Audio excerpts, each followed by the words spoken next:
Hey, welcome to Air Called Anything. So today I've got some exciting news for me. I've got my engine tins back from the powder coaters. My friends at ABS Blasting here in the UK have blasted the tins and powder coated them in satin black. And unwrap it. There we go. So the tins are a mixture of original old tins, which I've sourced off places like eBay and stuff, and Facebook sale groups, and some repro tins. This is an original tin, and you can see it's a hole cut out for the full flow setup because it won't just bolt on as it is. A lot of the tins needed modifying. I didn't film any of that because it's all a little bit boring. It's basically just filing these holes into ovals like this, so they line up with the tins, other tins, and a bunch of bits and pieces like that. But considering this was a rusty old piece a week ago, it's come up really nice. So now I have this piece I can put on the pulley, which is what I've been wanting to do for quite some time. So we'll put this on. To attach all the tins, I've got a brand new set of stainless steel tin screws. I'm going to be putting a bunch of rusty ones under it. So this tin just simply, pops on like this. I put a little bit of blue Loctite on the screws because these screws sit behind the pulley. That's why you can't put the pulley on, obviously, because the pulley sits in front of these screws. So I put a little bit of blue Loctite on because if they do vibrate loose, there's no tightening these up. Especially this one because there's like a shroud on top of it. So you couldn't even, you could put a screw in here with a hex head and you could maybe squeeze a spanner in behind to tighten that one up. But this one is a shroud on top of it. So there's no tightening of that one. So a bit of Loctite, screw it in. There we go, and you can see that's the banjo for the full flow. So let's hope this banjo works, because if it doesn't, then I'll have to cut a different shape hole probably, and have to have it repowder coated. But you're assuming when you get sold something it's going to work. Not always the case though, is it? There we go. So the pulley can go on. So I have the pulley. I put some masking tape on it because I'm going to have to bash it with a rubber mallet to get it on. Woodruff keys already in the crank, obviously, and then we just line that up with the notch in the pulley. Didn't need to use a rubber mallet at all. It's going easily, so we can take this off.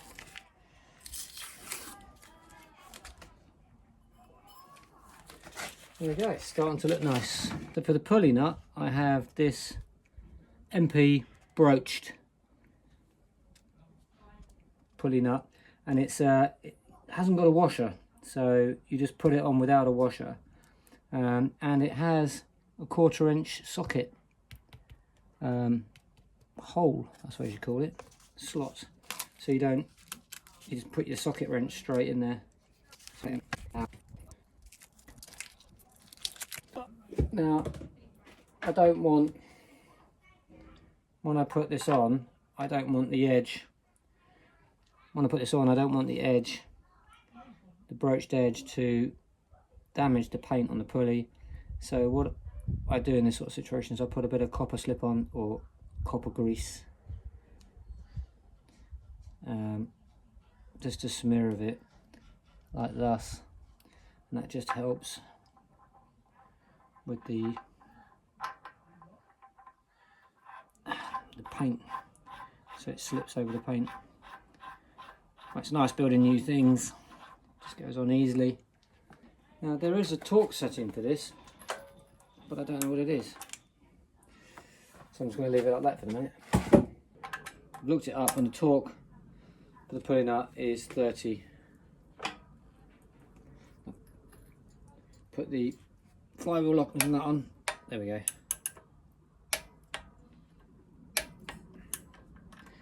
It's not very much actually. I just when I looked it up it said 29 to 36, so I've just done it 30. Next I'm going to fit the cylinder tins. Now these are repro cylinder tins because I got some original ones but they were in a really bad state. So we can look to put the cylinder tins on now, and you can see I've had to take out some of the material on these cylinder tins. These are aftermarket. Got the spark plugs in. We can take off this bit of tape which is stopping stuff going in the intakes, and so that's the only mod really, is just removing this material to get the larger intakes in. I had to take a bit of material off, basically slot out these holes so they lined up, and just pops on like that. And the big difference is on these aftermarket ones is this line here. On a stock one they come up a bit higher and a bit more of a curve and match the fan shroud a lot better. Doesn't look as, they don't look quite as nice, I think. So we should test fit. That's the gasket that came with the kit with the intake manifolds. And get that gasket on. Yeah, they match up with the ports nicely. These have been, I paid extra from CB Performance to have these machine port matched to the heads. Both the intakes are the same, no difference. And see if it goes on. Goes on nicely. Might as well bolt this down now. In the kit you get some washers which don't fit, so they're no good. Now it's jammed on there. That'll come off. There you go. Found an M8 washer that fits. And then in the pack comes with the intake manifolds and the carbs. There's M8 nuts which are 12 across, and you kind of need the 12 across. It's 13, just a little bit too big. 13 across the flats. I still don't think you're going to get a ring spanner or a socket on there. You kind of like got to be really careful putting it round. Got your spark plug popping out here. I might have to take the spark plug off because I'm worried we're going to hit the spark plug. There's just about enough room actually to get your spanner in. I haven't found a torque setting for intake manifolds anywhere. I just do what I normally do and just snug them down quite tight. Don't want any leaks, and of course it's this sort of thing, it's really simple to test for leaks. The way I do it is, it's a bit messy, but I just spray. If it's, you know, you're having problems like popping from the carbs, or you think there's a leak, you think you're running lean, I just spray WD-40 around the gasket where the gasket mates and see if the engine note changes, see if that oil seals up that temporarily seals up that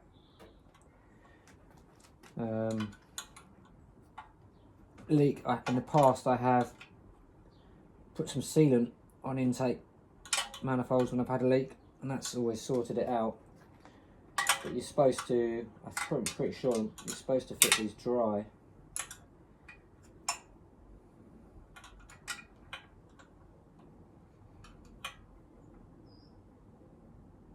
I always try and dry first.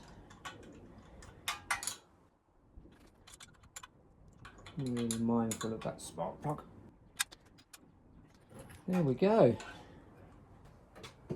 One cylinder tin on, I'll do the other side. So on this one there was a little bit of clearance I had to do here and that's just to clear the engine stand. Doesn't make any difference to the cooling, but it just means I can get it on now with it on the stand.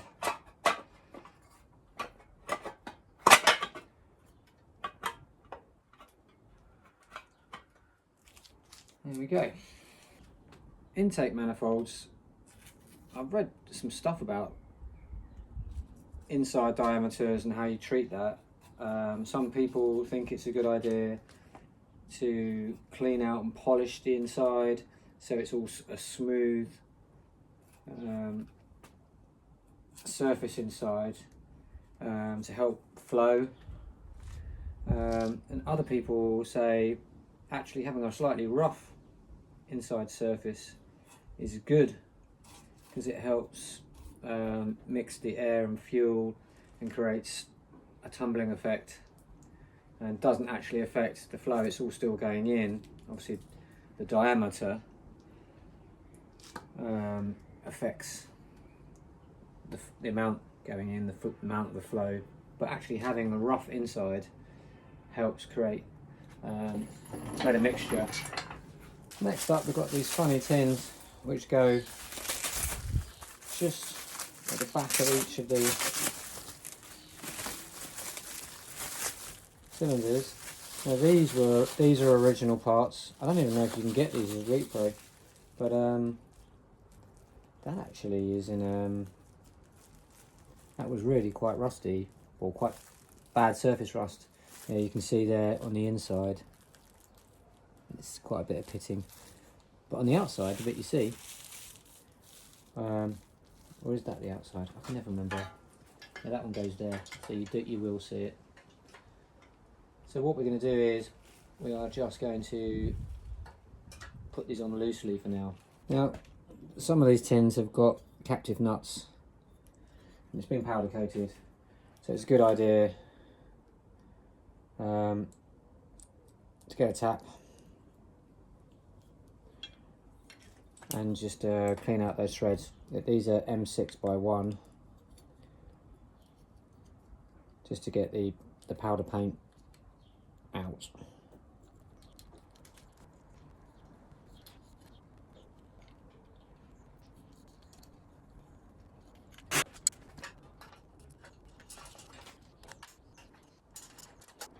So when we tighten it up, you just want to make sure you're not obstructing your exhaust flange.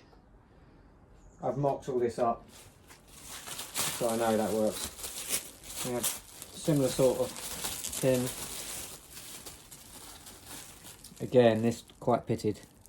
It has some captive nuts, which we need cleaning up.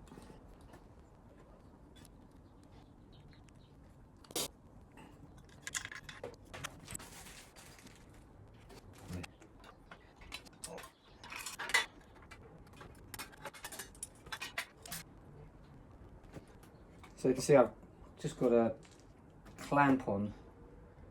When I mocked these up, I noticed I found that was the easiest way of getting this screw in. Once it's in, luckily the powder paint is very tough. There we go. Next up is the tin that goes underneath the cylinders. And my exhaust from A1 hasn't turned up yet, so this has all been mocked up without an exhaust, so I'm hoping these don't need any mods. If it doesn't join up with the heater boxes, I'll mod the heater boxes. Hopefully it's all just going to go together. So that goes in. Remember, this was a super tight fit.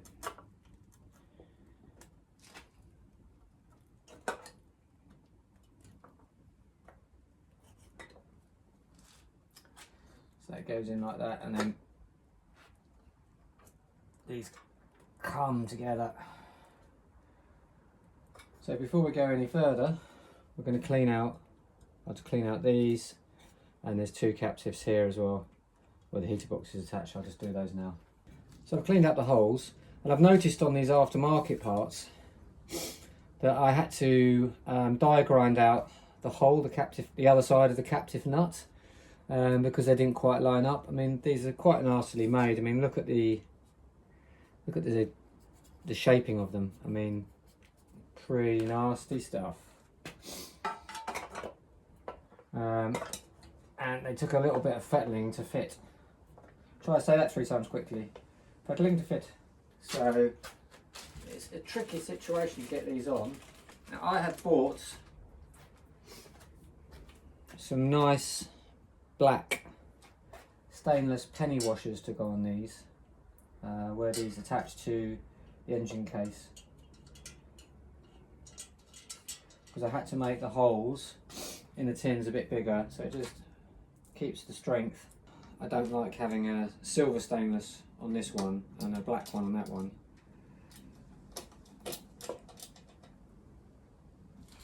Oh, and I'll tell you something else I wanted to mention, is you'll see where I've test fitted these prior to getting them powder coated, the paint has chipped off. So I'm not 100% convinced that Rust-Oleum etch primer I used to prime the case is any good. I think it might be a bit crap. And again, I'm not going to tighten any of these too much, just going to snug them in.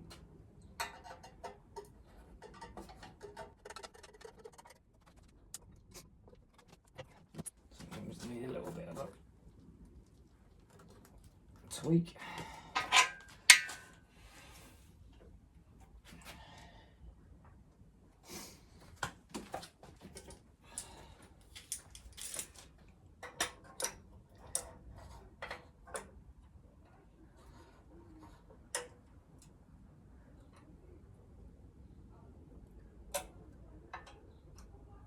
Again, I just need a little bit of help coming together.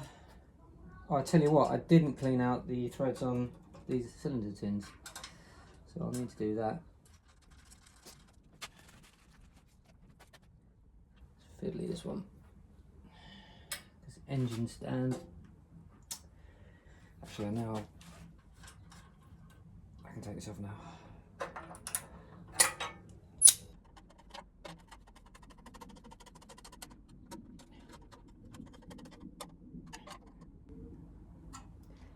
So what happened there is I think I just started to cross a thread on the screw in there. So I just ran a tap in from the bottom side just to straighten that out, and then it was all good. So I'm going to tighten these tins up now. So I've tightened these 2 screws here for the minute.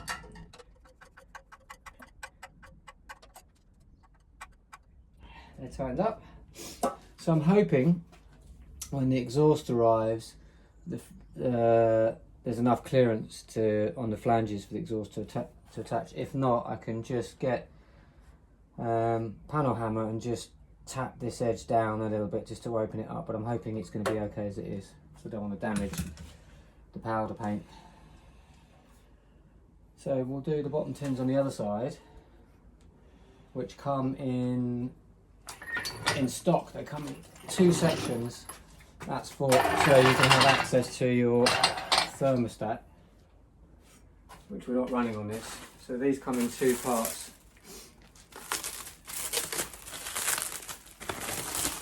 Now this was an original piece because it was quite bad, so I'm interested to see how it's turned out. It's come out quite nice actually.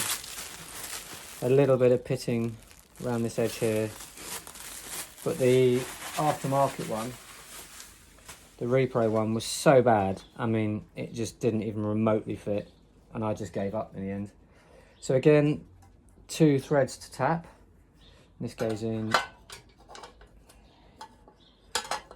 like thus.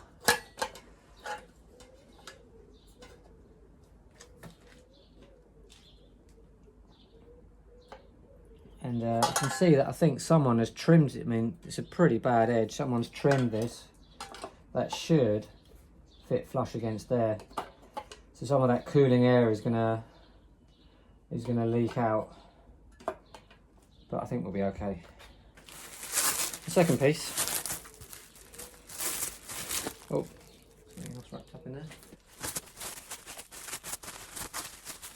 Also an original piece, and you can see to make that fit, I've had to, the hole was already messed with, and I had to make it a lot bigger. So again, we'll put a penny washer on that to help hide that. I'm just kneading it all up. So they go together like that. Again, I've got 3 captive nuts on here, so I'm going to clean those out and then we'll fit it. So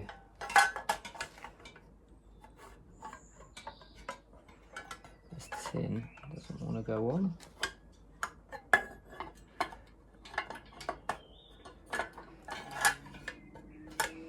So it goes like that.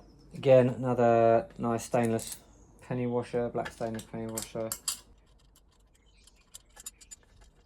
Just putting that on loose for the minute. Again, I didn't run a thread through these captive nuts on the cylinder tins, which is a bit of a pain because it's a lot easier to do it when the tin's off the cylinders. I'll do it anyway. It's a bit more laborious.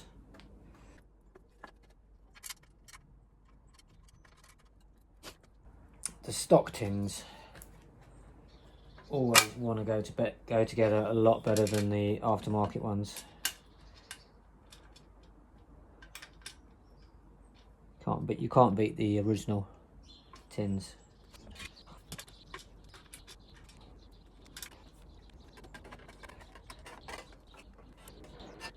Again, plenty of room on this flange. So again, I'm hoping that's going to work out great when the exhaust eventually shows up.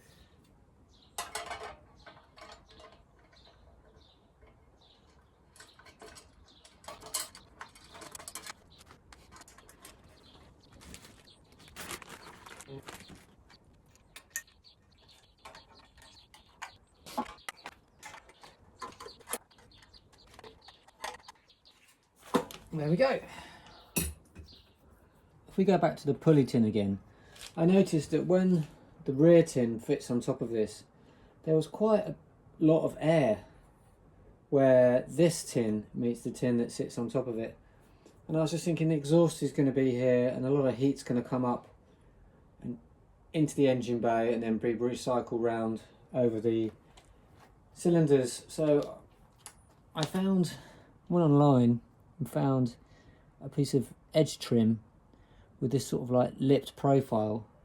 So what I'm going to do is I'm going to fit that on here, and that just doesn't seal it up completely, but it just helps a little bit, stopping some of that air, or the vast majority of it I hope,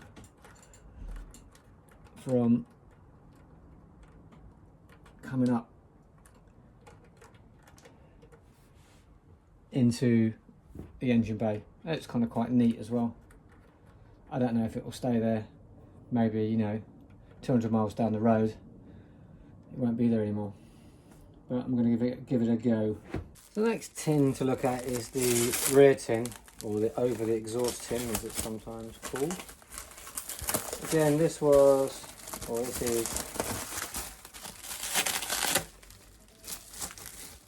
can't get it open. This was an aftermarket piece, needed quite a lot of modification. Namely, I couldn't get one. They have, fresh air holes, and it had holes for your heaters to go here. So I had to weld in a patch, and because you can't fill with powder coat, and I'm not the world's best welder, it's come out a bit crappy. You just can't get here in the UK. I'm not sure if it's COVID or if it's Brexit. I'm not sure what it is, but you just can't get them. So I had to put in a new section here, and then I just put a little bit of a raised section there. So this simply goes on like thus.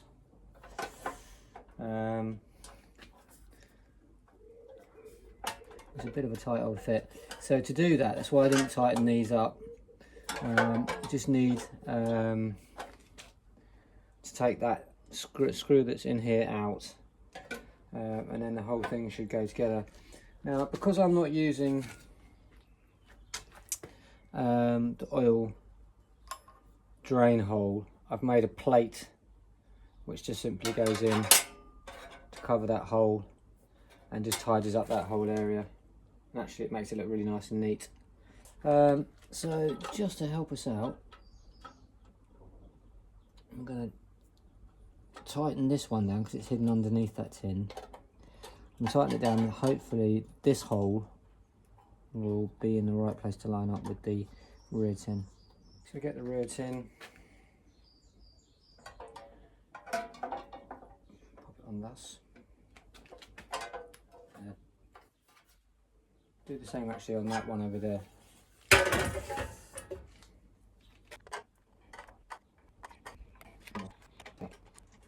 See, I'm not going to take it out because it was so hard to get in, wasn't it? That one. Just going to loosen it off. So it's like that.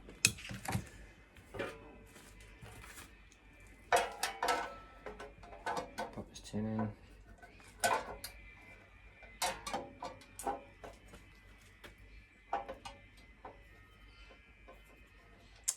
That actually requires a bigger washer.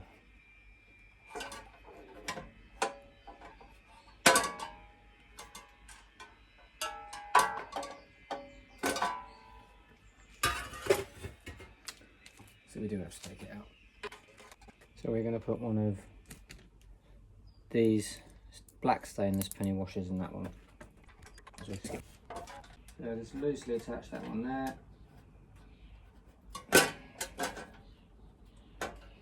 Give it a few turns. Just a bit loose. And then there's a million ways of doing this.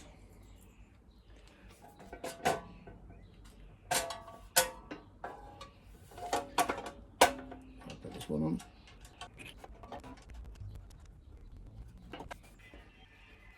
There we go. Goes like that.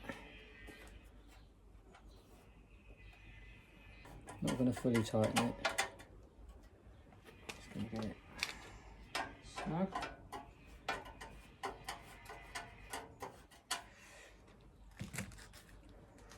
Because at the end of the day, this tin, actually it might not have to come off. I was thinking it might have to come off to do the exhaust, but I might better get a socket and then do it. So let's just put it on nice, get it looking good.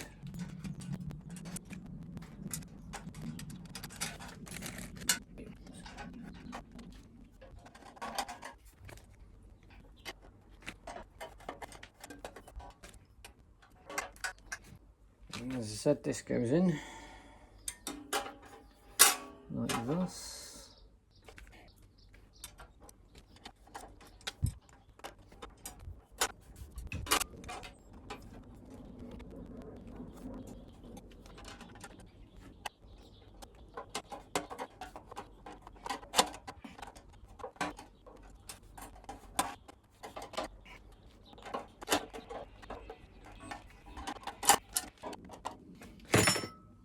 There we go.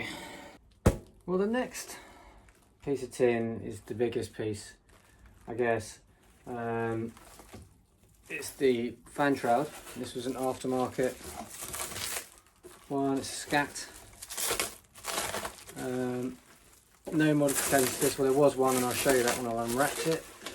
But I'm not sure if that mod's going to work. The thing is though, is I can loosely fit this now, because I kind of need to anyway, but before you fit this, you'll obviously, well, if you've never done this before, it's not obvious, but you build up the generator, or in the case of this motor, it's going to be an alternator. You attach the fan to it with all the shims and the keys and stuff required, and then you fit the fan to the shroud, and then the shroud goes onto the engine, and then you bolt it down with the alternator strap. Now, I'm going to use the alternator which is already on the vehicle, so I can't do that job until I pull the engine. I'm hoping there's no problems because I want to kind of get the engine out and the new engine in the course of a weekend with the gearbox as well. I'll push a week. Oh, that's come up nice. This came powder coated already, but you couldn't use it. I mean, it had like a whole bunch of runs right down the face here. Well, that's come out really nice. So the modification I've made is, if you look at the fresh air outlets, that's what it came with on that side. This side, I've had to cut it down because the oil filler box has got like a scoop to allow the fresh air hose out, but it doesn't really line up with the outlet on the fan. So I'm gonna have to like see if I can kink it around and get it through, and we'll have a look. So we'll try and fit this now. It doesn't fit brilliantly easily, they never do. But I'm going to put it on so that we can start building up the carbs and stuff. Because that's pretty much all there is left to do, is to build up the fan and then build up the carbs and the linkage, attach the exhaust, and it's pretty much ready to go. So we'll get this on now.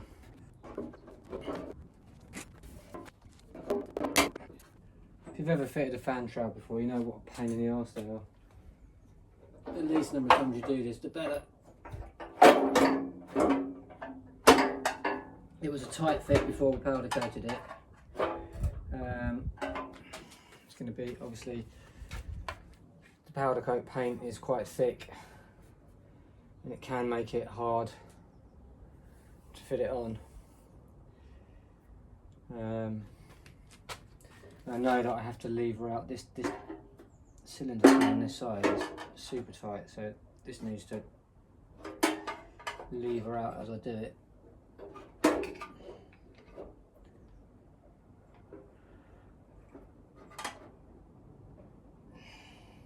Let's get these tabs inside as well.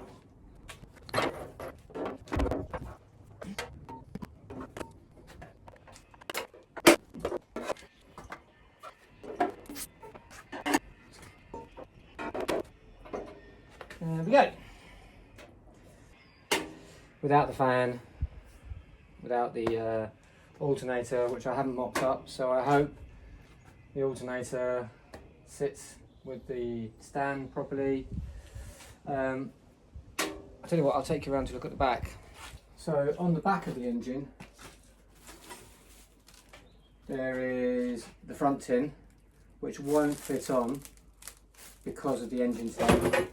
So that has to go on once it comes off the stand, and we hope that fits.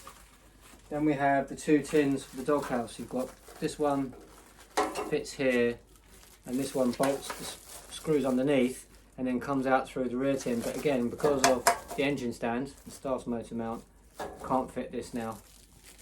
So that all has to happen once we get this off of the stand. So this is what I was talking about. This is the modified fresh air outlet. It looks like, you know, from this angle, it looks like it's going to nicely clear this scoop. When you look directly at the outlet, it doesn't. So I've tried to give it as much clearance here to get that down, around, and then into the heater boxes, which will be hopefully lining up perfectly here. So that's it, engine tins on. That's all I can pretty much film and do for the minute until the exhaust turns up and I get the engine off the stand. Engine tins are always a pain. They always have to be, unless you're just like stripping an engine down and putting it back exactly as it was. If you're modifying them in any way, which I always seem to be doing on engines, the few that I've built, there's always modification to the tins. It takes you just got to be patient and take your time with it. And then of course you have to send them off to be blasted and powder coated and wait for them to come back. So it's all a bit of a pain. But if you do it, and you do it meticulously, it looks really nice, and I think this engine's going to look fantastic when it's in the vehicle. I mean, it's not a show standard engine by any means, but it's a nice clean example, and it will freshen up the engine bay and make a bit of an impact, I hope. Anyway, thanks for watching.